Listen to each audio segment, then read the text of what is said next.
Shalom, Breakthrough Generation, dimanapun Bapak Ibu, Saudara-saudara, anak-anak remaja, dimanapun kalian berada saat ini. Saya akan mencoba menyampaikan ayat firman Tuhan yang menjadi perenungan kita pada saat ini. Di dalam Ratapan 3, ayat yang ke-25. Tuhan adalah baik bagi orang yang berharap padanya, bagi jiwa yang mencari Dia. Adakah baik menantikan dengan diam pertolongan Tuhan? Saya ulang lagi, Tuhan adalah baik bagi orang yang berharap kepadanya. Artinya, kebaikan Tuhan, penyertaan Tuhan, pertolongan Tuhan yang dilakukan kepada orang-orang yang sungguh bersandar kepada Tuhan itu akan dirasakan secara nyata oleh orang-orang yang berharap kepada Tuhan.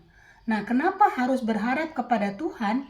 Karena di situasi saat ini, di lingkungan dunia saat ini, banyak orang bukan berharap kepada Tuhan. Dia berharap dengan kekuatannya. Dia berharap dengan kekayaan yang dia punya. Dia berharap kepada kepintarannya. Dia berharap kepada sesuatu yang berharga di dalam kehidupannya.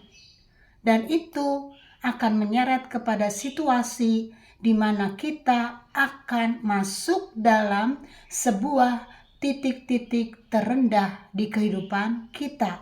Nah, kenapa Bapak Ibu Saudara itu bisa dialami oleh anak-anak Tuhan? Karena hati kita, iman kita bergeser dengan kondisi situasi yang sedang kita alami.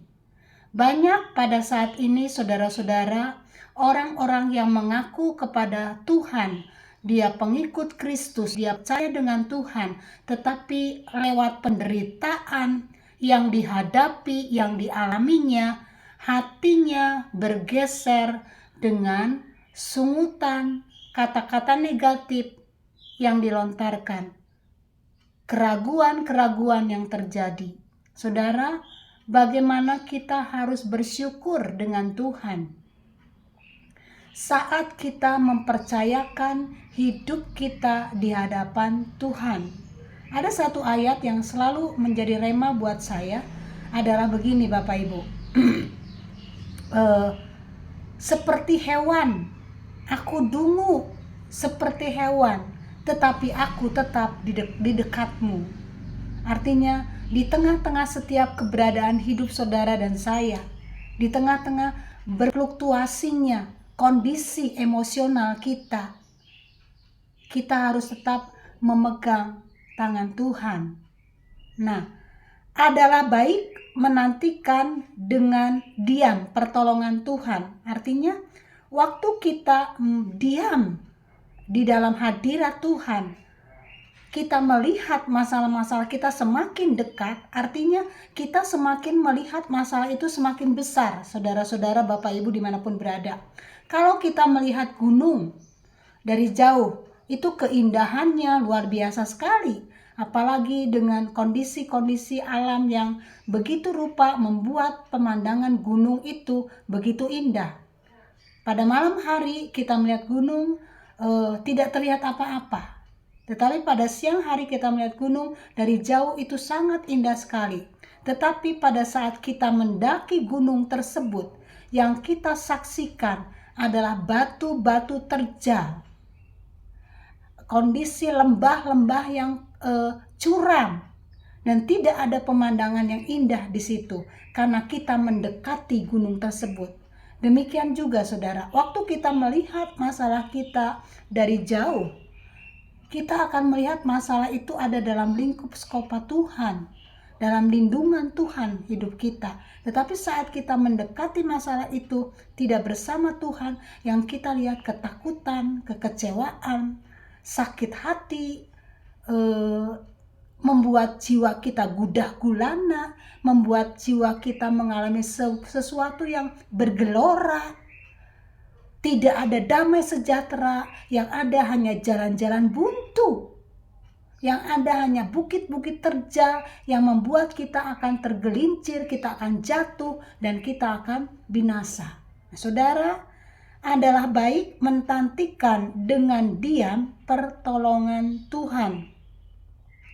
Lalu di ayat yang ke-40 sampai 41, marilah kita menyelidiki dengan memeriksa hidup kita dan berpaling kepada Tuhan.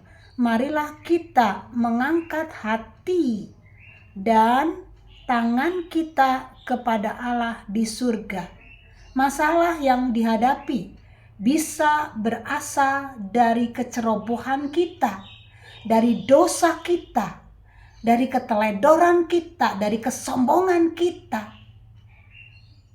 Tapi persoalan bisa hadir karena Tuhan mengizinkan untuk mendewasakan kita di dalam Tuhan. Tetapi kalau boleh saya menyampaikan sesuatu pada hari ini, 90% pergumulan kita berasal dari kesalahan kita.